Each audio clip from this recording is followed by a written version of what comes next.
Hoje nós vamos falar sobre uma doença que atinge aproximadamente 17 milhões de pessoas no Brasil. Essa doença, ela também pode evoluir para quadros como a doença renal crônica. Eu tô falando aqui da diabetes. Bom, e se você se interessa e precisa saber um pouquinho mais sobre esse assunto, continua aqui comigo. Eu sou Marjorie Frojoni e você está no Hemodiálogos. Quem vem nessa conversa com a gente, que vai trazer todo o nosso aparato teórico e prático, é a endocrinologista Suzana. Muito prazer, muito obrigada por estar aqui comigo. E doutora, eu já vou pedir para você fazer a sua saudação para o pessoal que está nos ouvindo e nos vendo e contar um pouquinho da sua história. Queria agradecer pelo convite, Marjorie. Meu nome é Suzana Vieira. Eu sou endocrinologista. Eu sou pernambucana, me formei em Pernambuco e depois vim para cá, para São Paulo, onde eu fiz as minhas residências. Tem que fazer clínica, endócrino, na USP. Depois engatei no doutorado e o doutorado foi na área de diabetes, o que me deixa muito feliz e confortável de falar sobre esse tema. E hoje em dia eu trabalho no consultório, trabalho no SUS também, atendendo pacientes, muitos pacientes com diabetes, e também tenho uma atividade didática que é com alunos do último ano de medicina, e que a gente atende pacientes do SUS e é, mão na massa, muito bom, muito prático, e o diabetes é o nosso dia a dia. Um assunto que você mais que domina, pelo que eu pude entender. Parabéns pela sua trajetória, doutora. Bom, vamos começar do início, assim, para quem tem a doença renal crônica, explicar qual que é a relação da diabetes com a doença renal crônica. Diabetes é uma doença que pode ser silenciosa, na maioria das vezes né? A gente tem o diabetes tipo 1, que é aquele que vem logo na infância, adolescência, já precisa de insulina, e o quadro clínico já abre com muitos sintomas. E a gente tem o tipo 2, que é 90% aproximadamente dos 17 milhões do que você falou, que pode vir assintomático e vem numa progressão, né? Pré-diabetes, diabetes, cerca de 30% a 50% é assintomático. E o diabetes é um fator de risco, assim, indubitável, junto com a pressão, com a hipertensão, para a lesão renal. A gente fala doença renal crônica, doença renal no diabetes, ela é uma coisa que a gente já, no diagnóstico do diabetes tipo 2, a gente já procura por exames de sangue, exames de urina, e aí, assim, o rim está sempre na cabeça do endocrinologista, do cardiologista. O diabetes é um fator de risco bem claro, né? E a gente sempre tenta fazer com que, né, não evolua para doença renal crônica. Isso que seria, primeiro, né, tentar evitar o diabetes, aí controlando os fatores de risco, obesidade, hipertensão, e uma vez que o diabetes é diagnosticado, a gente controlar muito bem a glicemia e as outras coisas também, né? A pressão, o colesterol, e para deixar, quer dizer, para evitar que evolua. E às vezes a gente precisa dessa equipe multidisciplinar, né? Sempre tem um oftalmologista que pode afetar os olhos, um nefrologista quando a doença evolui, o cardiologista. Então, o controle do diabetes, desde o diagnóstico precoce até o controle da glicemia de todos os fatores de risco, é essencial para evitar que se evolua com a perda da função renal.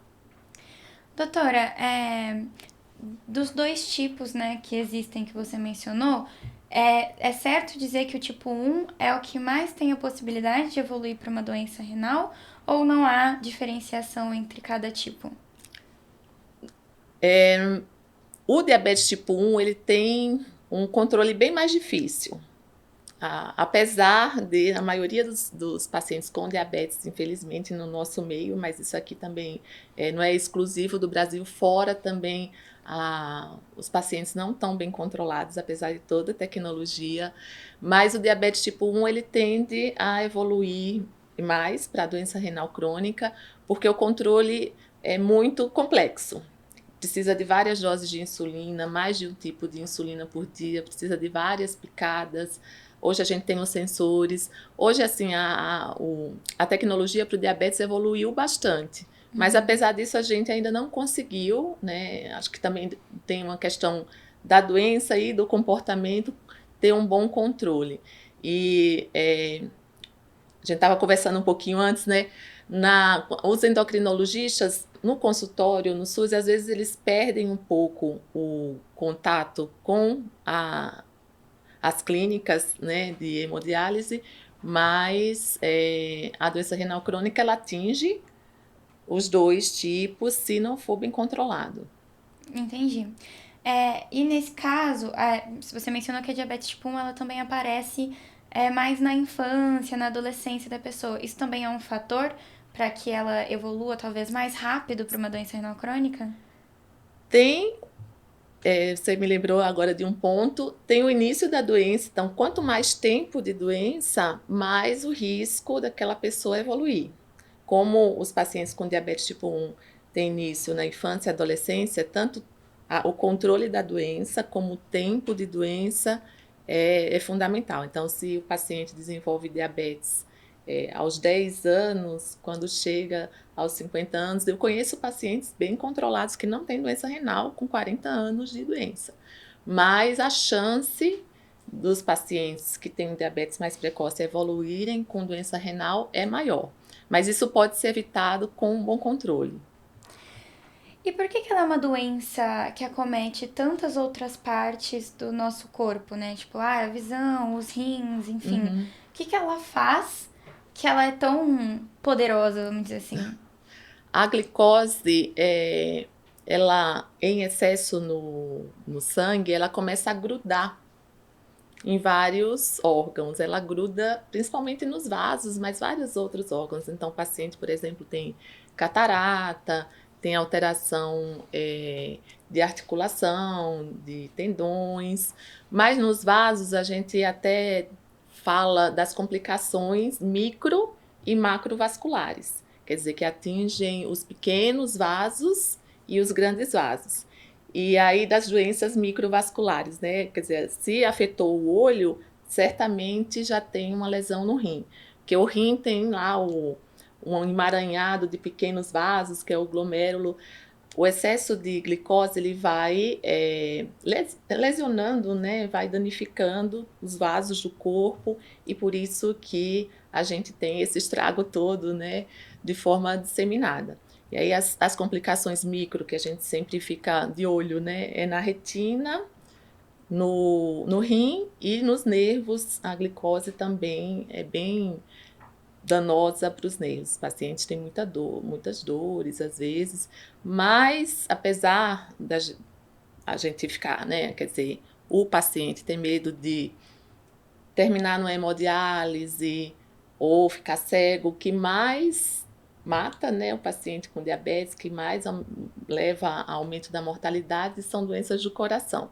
Mas é tudo um contexto só, dos vasos grandes e dos pequenos, quando o diabetes está descontrolado. Tem que trabalhar de uma maneira integrada, né? Senão não consegue fazer o controle, é isso. E assim, não só o controle da glicemia é fundamental, quer dizer, é importante, mas aí entra para o diabetes tipo 2, né, que é a maioria da população diabética, né, com diabetes. A gente tem que controlar a pressão, porque eles vêm em conjunto.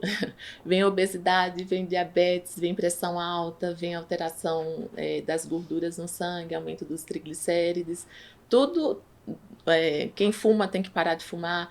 Tudo isso o controle de tudo isso vai preservar os vasos e vai impedir as complicações ou minimizar as complicações. Você mencionou o bom controle. Quem faz um bom controle? O que é o bom controle? Bom controle desde o início, aí a gente vai definir assim, a gente tem alguns marcadores na endocrinologia, né, na medicina, para dizer que o paciente está bem controlado. A gente usa para o diabetes um exame chamado hemoglobina glicada, que quanto da glicose grudou na hemoglobina da hemácia, que é o glóbulo vermelho. E a gente tem um número assim meio cabalístico que é 7, assim, um padrão que é 7, mas não é para todo mundo. Crianças muito pequenas, com risco de hipoglicemia, idosos, a gente tenta individualizar, por exemplo, eles podem ter uma hemoglobina glicada menor. Mas, de forma geral, assim, falando, uma hemoglobina glicada menor que 7, isso quer dizer que a glicemia média daquela pessoa está boa, sem extremos, e isso desde o início. Assim, o controle desde o início, ele promove um efeito legado. Quer dizer, se você controla bem no início, você vai ter menos complicação. Se você controla mal no início, mesmo que você controle bem, aquela glicemia que ficou alta nesse tempo já produziu seus efeitos deletérios, né? O bom controle, então, vai passar pela hemoglobina glicada boa, que a gente fala, e tem hoje em dia também, tanto da ponta de dedo quanto dos sensores, o tempo no alvo, porque a hemoglobina é uma média da glicemia. Um paciente pode sair de 80 a 300 e está, né, numa média igual a um paciente que está entre 100 e 200, por exemplo. A gente tenta não ter uma grande variação e hoje em dia a gente está trocando, ou se não associando muito hemoglobina glicada ao tempo no alvo, quer dizer, a glicemia daquela pessoa, que ela faz em casa, tem que estar acima de 70%, entre 70 e 180. Mas esses números, assim, tem que ser individualizados para cada perfil de paciente. Entendi.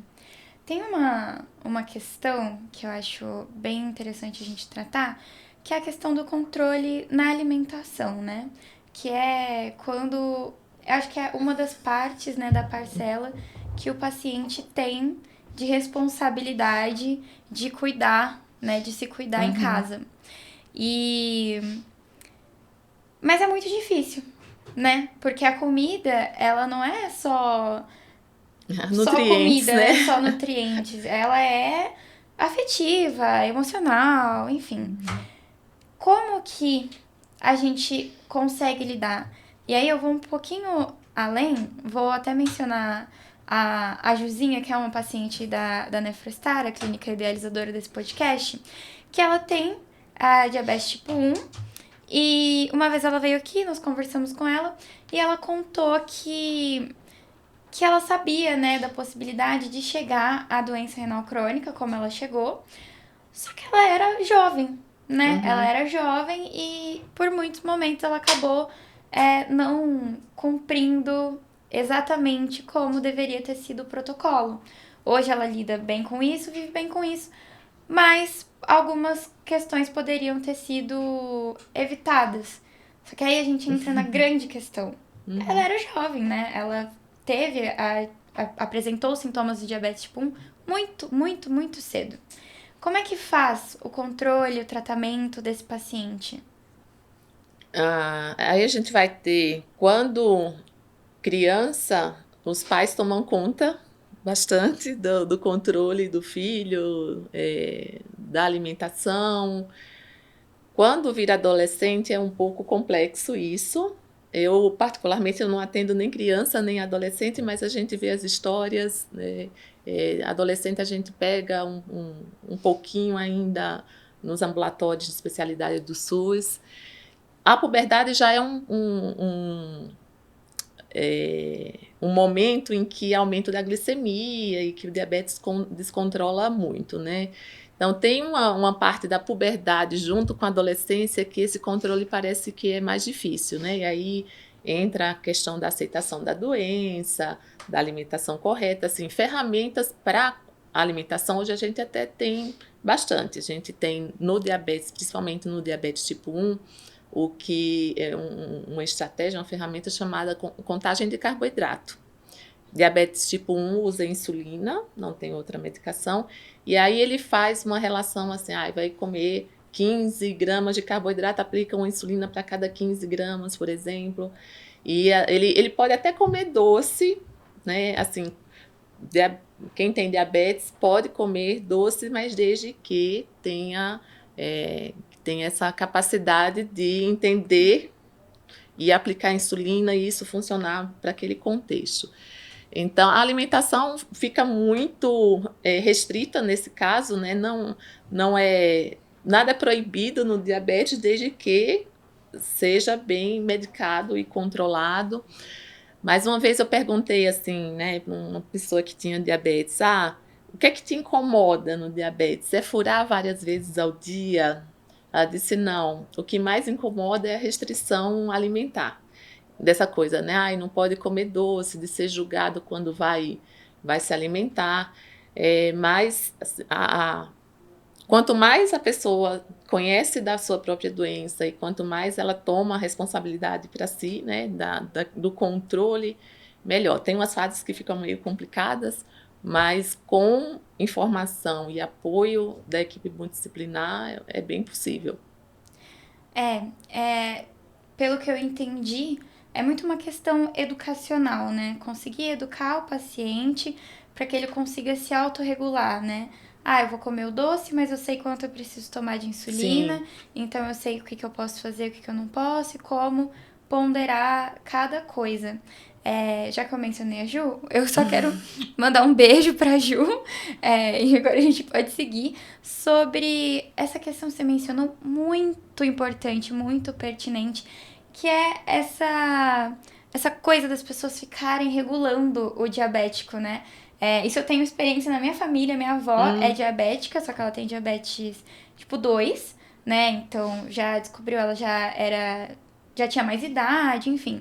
Só que é uma coisa que eu vejo que acontece em todos os eventos de família e que é até natural nosso, sabe? Chegar e olhar o que a minha avó tá comendo. Chegar e, você tá passando mal, o que você comeu hoje? Não Fiscal deu do uma prato alheio, né? fiscal, assim, muito ferrenho. Isso é Uhum. muito chato, né? Ainda que a minha avó sempre ficou por nossa conta olhar, assim, né? Mas, imagina uma pessoa, um adolescente, uma pessoa adulta, né? A pessoa tem seus 26, 30 anos, ela sabe se cuidar. Aí vai num churrasquinho entre amigos, você tá comendo aí? Não pode, hein?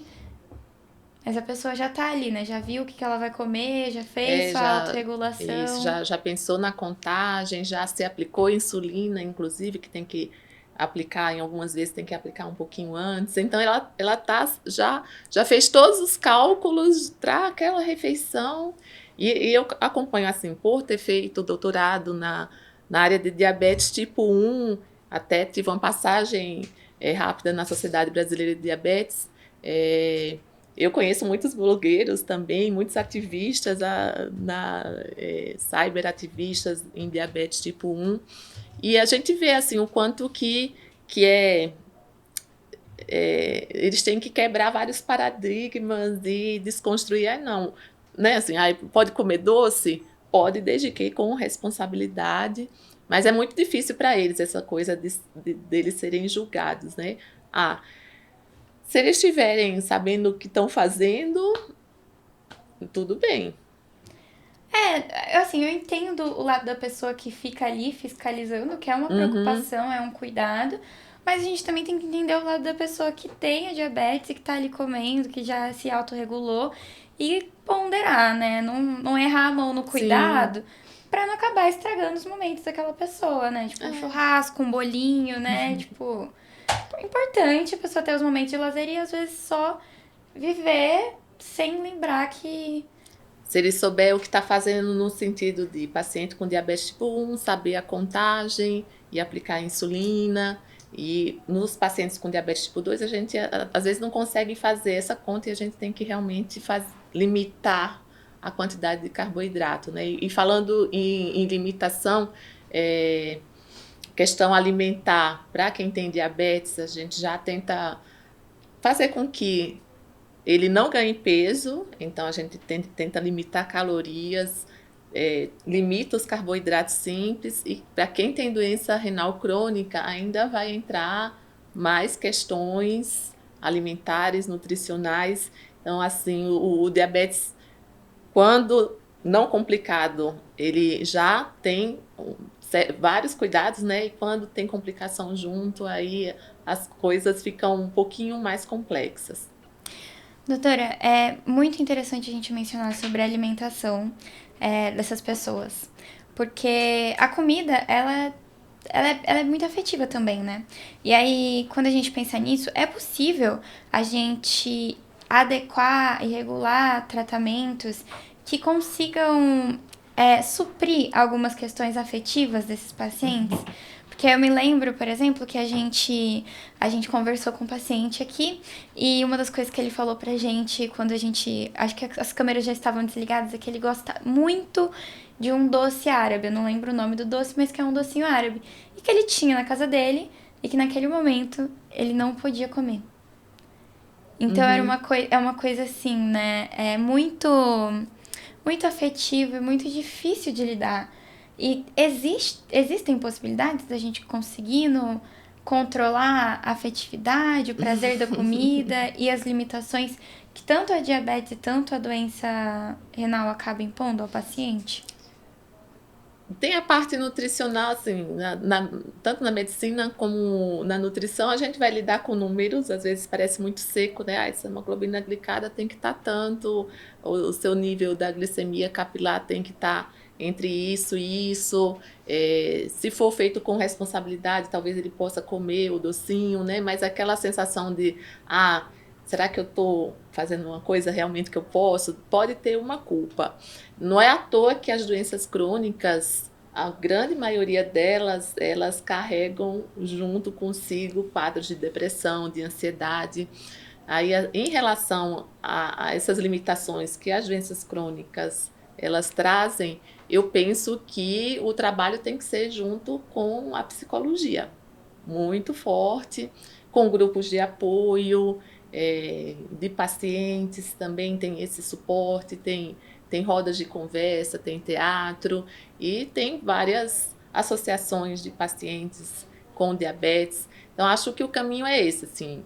O médico vai ver a parte médica do controle da glicemia e das comorbidades, o nutricionista vai adequar a quantidade de carboidratos, mas a questão da aceitação e dessas limitações, eu acho que entra bastante os profissionais de saúde mental, psicólogo e até, se necessário, psiquiatra.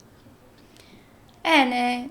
Infelizmente ou felizmente, né? Infelizmente a gente tem que fazer o controle, né? Não há muitas outras opções, mas felizmente a gente tem outras maneiras de lidando com essas questões afetivas e emocionais. Sim, sim, que não são exclusivas de quem tem diabetes, né?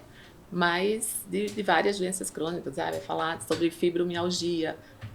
Os pacientes com certeza sofrem com as limitações das dores, né? É que a questão do diabetes está envolvida com alimentação, e alimentação é uma coisa que a gente não tem como não fazer, né? E tem toda essa carga afetiva. O paciente, porque eu sou filho de nordestino, por isso que eu gosto das comidas mais pesadas. Eu sou descendente de italiano, por isso que eu gosto de macarronada. Eu sou descendente... Então, assim, todo mundo tem os antepassados, né? Toda a história de como cresceu e como a comida está relacionada ao afeto. E isso pega muito no diabetes, na obesidade, tudo que envolve alimentação. Com certeza, né? Uhum. E creio que, de novo, a gente volta nessa questão da educação do paciente, né? Educar o paciente para que ele consiga, além de se autorregular, também ter essa consciência de buscar o apoio psicológico para ir lidando com as várias fases de cada uma das doenças e das restrições que eles têm que passar ali ao longo da vida, né? Isso. E doutora, qual é o maior desafio que você enfrenta hoje, assim, com os seus pacientes? Com os pacientes com diabetes, tem, como, né, eu falei, a gente tem muitas tecnologias hoje disponíveis. Tem uma questão de acesso às medicações. Tem pacientes que precisariam de insulinas mais modernas, de dispositivos mais modernos. Por exemplo, no SUS não tem, mas há caminhos para se conseguir se o paciente estiver muito engajado no tratamento. Quer dizer, ele faz, falando de diabetes tipo 1, né? que é mais complexo, faz as insulinas, faz as pontas de dedos, mas apesar de todo o controle, tem uma limitação das insulinas. Aí a gente não consegue progredir muitas vezes por conta dessa limitação do tratamento. Tem questões pessoais, né, que o paciente não aceita e o paciente não está engajado, e mesmo que você entregue o melhor kit de tratamento, ele não vai bem. Os pacientes com diabetes tipo 2, que às vezes nem precisam usar insulina, mas é adesão ao tratamento. Essa adesão ao tratamento é uma questão em toda doença crônica, né? Acho que você já deve ter conversado com quem? Sim. com médicos que tratam pessoas com hipertensão, com, né, doença renal e tomar o remédio corretamente, tomar o remédio na hora certa, além da questão nutricional, de atividade física, do tratamento não medicamentoso, é a adesão ao tratamento medicamentoso e também, assim, a indisponibilidade de algumas medicações. Mas aqui eu falaria assim, se você cumprir o tratamento não medicamentoso da alimentação, atividade física, né, assim, dentro das possibilidades, se não houver restrição, controle de peso, para quem está com sobrepeso, obesidade, perder peso de forma substancial, isso melhora muito o tratamento, os fatores de risco e vai evoluir com menos complicação. Então, assim, tem uma questão técnica de medicações e insumos e tem a questão humana de mudança de comportamento. E acho que as questões humanas, assim, são muito difíceis. Mudar comportamento é extremamente difícil. Isso é uma dificuldade que eu não consigo, enfim... Superar, né? Superar. Eu posso até motivar o paciente e falar, mas a internet está cheia de informação, né? Muitas informações boas, outras nem tanto. Mas hoje a gente não falta informação, né? E também não faltam locais de apoio. Mas, apesar de toda essa informação, precisa de uma motivação interna. Até que nas diretrizes, né, tem essa questão. Paciente motivado, você oferece o tratamento intensivo. Paciente que não está motivado, você pensa 2 vezes em oferecer, sabe? Uhum. Porque a gente sabe que a motivação é fundamental para que dê certo o tratamento. Com certeza.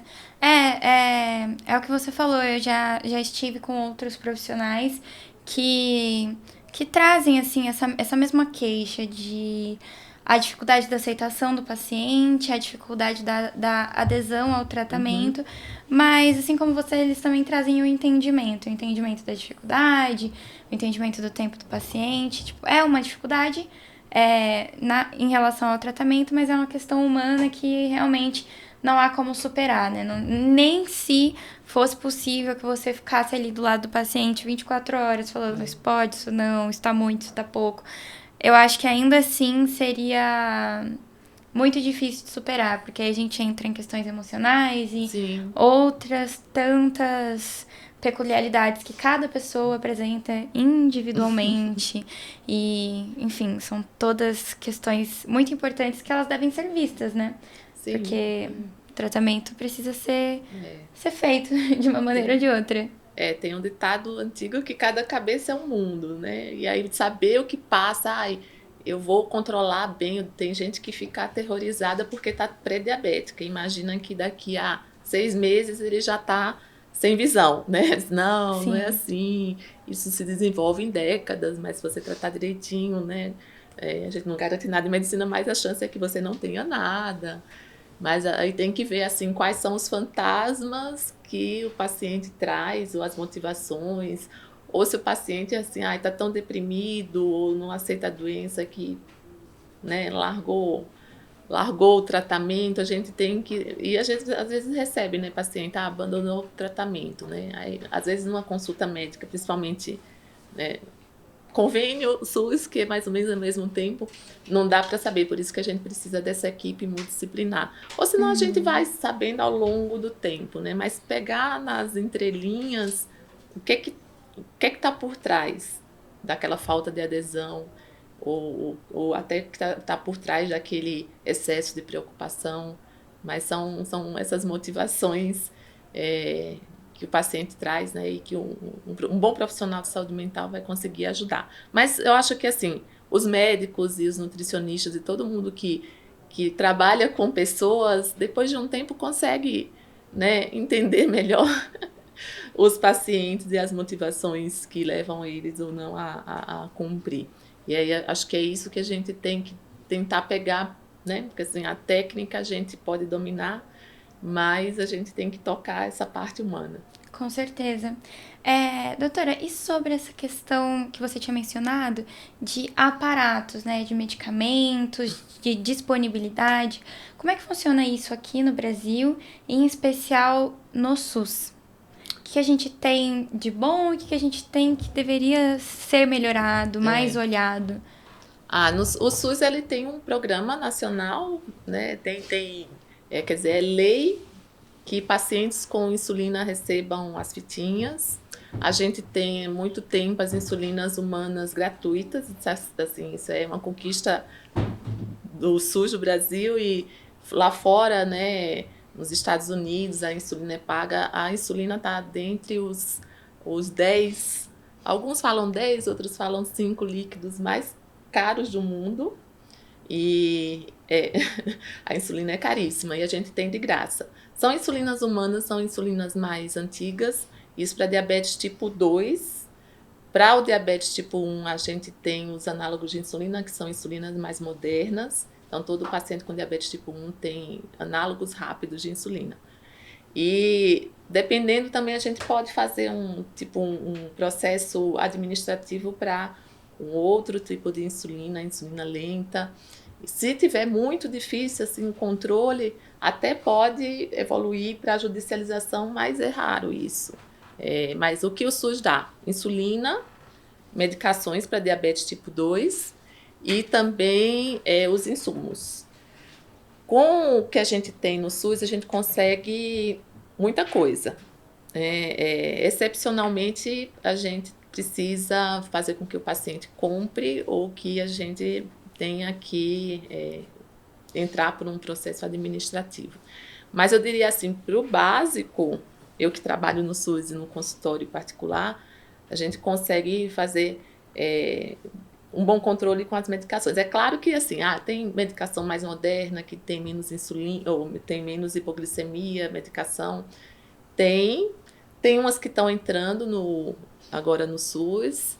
E eu falo, no SUS o que eu acho que falta mais, na verdade, são centros de linhas de tratamento de equipe multidisciplinar. Porque eu trabalho no ambulatório de especialidade, mas a nutricionista é do posto e o psicólogo é do posto. E aí a gente não se conversa, né? A gente tem umas ilhas assim, quando eu fiz residência lá no HC, o doutorado no HC, a gente tinha no mesmo andar psicólogo, nutricionista, o médico, e a gente comentava, né? O que está acontecendo com aquela paciente? E a gente, né, às vezes, o que está pegando é a parte psicológica. Então, acho que das insulinas tem um movimento muito forte que consegue várias coisas. Das medicações, o diabetes tipo 2 é mais disperso, vamos dizer assim, nas reivindicações. Mas o que eu acho que precisaria mais seria essa linha de cuidados, ser uns centros de referência. Ter esse pensamento mais integrado sobre essas doenças crônicas no SUS seria o ideal. Do diabetes mais complicado vai tratar naquele local. Então, até eu falei, né? Às vezes a gente perde contato com os pacientes que entram para uma hemodiálise e é ruim, né? Porque a gente acompanhou o paciente há tanto tempo e no momento a gente não acompanha mais. Não sabe como ele está e gostaria de saber como ele está. Com certeza. Bom, doutora, foi nossa última perguntinha por enquanto. Quero saber se você quer deixar um recado para as pessoas que estão nos ouvindo. E se sim, olha naquela câmera ali, por favor. Eu queria falar para vocês que diabetes é uma doença muito frequente. Se você não tem diabetes, você conhece alguém que tenha diabetes, eu tenho familiares diabéticos, e é uma doença assim que, se bem controlada, tem grandes chances de não evoluir. Isso para complicações, isso depende de você, em grande parte. E se você tiver alguma dúvida, precisar de suporte nutricional, o médico generalista pode te ajudar, o clínico do posto. E se você precisar de um suporte mais avançado, pede para encaminhar para o endocrinologista, que é o especialista que cuida dessa parte do diabetes. Espero que você encontre bons profissionais no caminho e que o seu convívio com diabetes seja o mais leve possível. Obrigada, doutora, pelas palavras. E obrigado você aí também, que acompanhou a gente até aqui nessa conversa. Reforçando as palavras da doutora, se cuidem, né? Se olhem e tratem da melhor maneira que vocês conseguirem das doenças que vocês tiverem ou que podem evoluir. Tá bom? Também espero o contato de vocês nas redes sociais da Nefrostar, aqui no YouTube também, tá bom? E vejo vocês no próximo episódio. Tchau, tchau!